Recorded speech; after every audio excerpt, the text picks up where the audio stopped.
Hi mga ka-backpain! Pinagpala na naman ang aking araw dahil minasagap nga akong client dito sa aming barangay, North Langhari. So, kailangan ko na mag-prepare. At kailangan kong dalhin tong mga organic essential oil ko. At para lagi tayong safe, kailangan ko rin dalhin tong alcohol. At syempre, hindi mabubuo ang aking mga gagawin kung walang pang nantos. Hindi masisindihan ng panantos kung walang lighter. At syempre, baka pagpawisan ako, kailangan ko magdala ng tissue. So, ito na nga pala mga ka-backpain ng aking Bentosa set. Okay? So, dito naman ako sa uniform ko. Magsuot ako ng pants na black and white na scrub suit. At ito na nga, nasuot ko na nga ang aking uniform at papunta na nga ako ngayon sa aking client. So, very kinakabahan ako. And ayan na nga, naglalakad na nga ako, dala-dala ang aking mahiwagang box. Sobrang bigat niyan mga day, mga ka-back pain. So, ayan yung anino ko, kinakabahan habang dala-dala ang aking magic box. Tara na!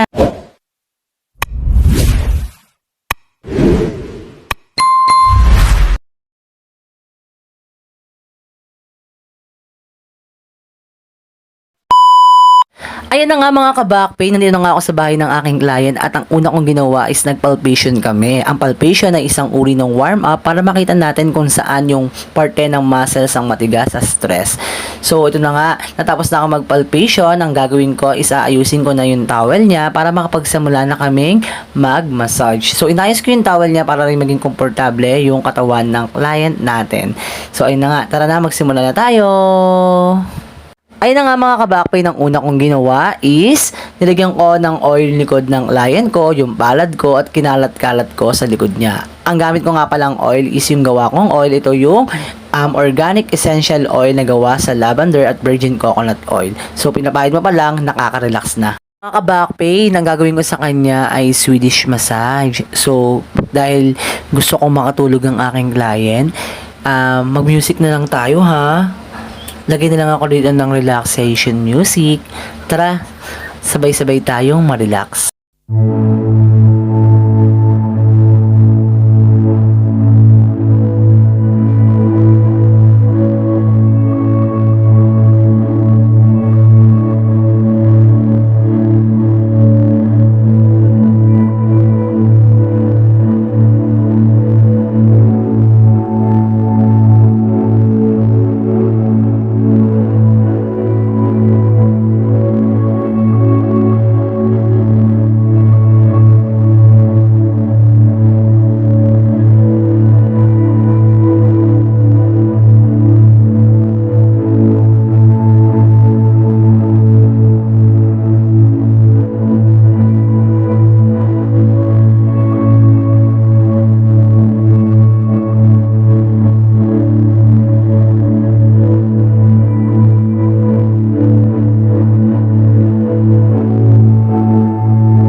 O mga ka-back pain, putulin ko muna yung relaxation natin ha.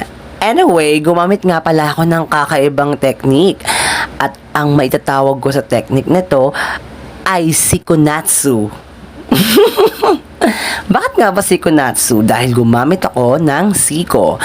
Anyway, ginagamit ko tong technique nito kapag nararamdaman ko sa likod ng client na matigas yung kanyang muscles at marami siyang mga gory-gory or knots. Yung gory-gory or knots, ito yung mga uri ng lamig o toxins sa katawan natin na parang kapag hinahagod-hagod mo doon sa likod niya or yung doon sa parte ng mga muscles na may mga lamig-lamig, na parang Jolens.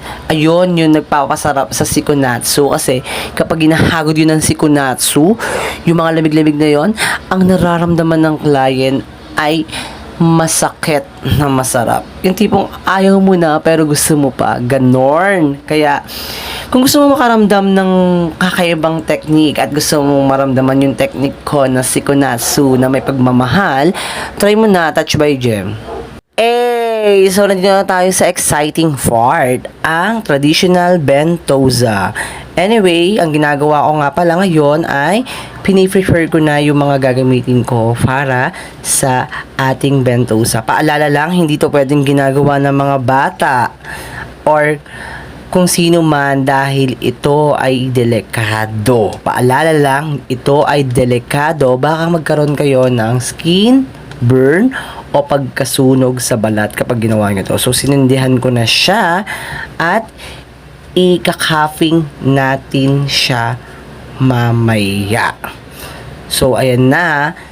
Tinakpan ko na siya. Anyway, yung lumobo na yan, ayan yung tinatawag na suction cup. Ang cupping therapy ay isang paraan ng alternatibong gamot kung saan ang isang lokal na pagsipsip ay nilikha sa balat sa pamamagitan ng paglalagay ng pinainit na mga tasa.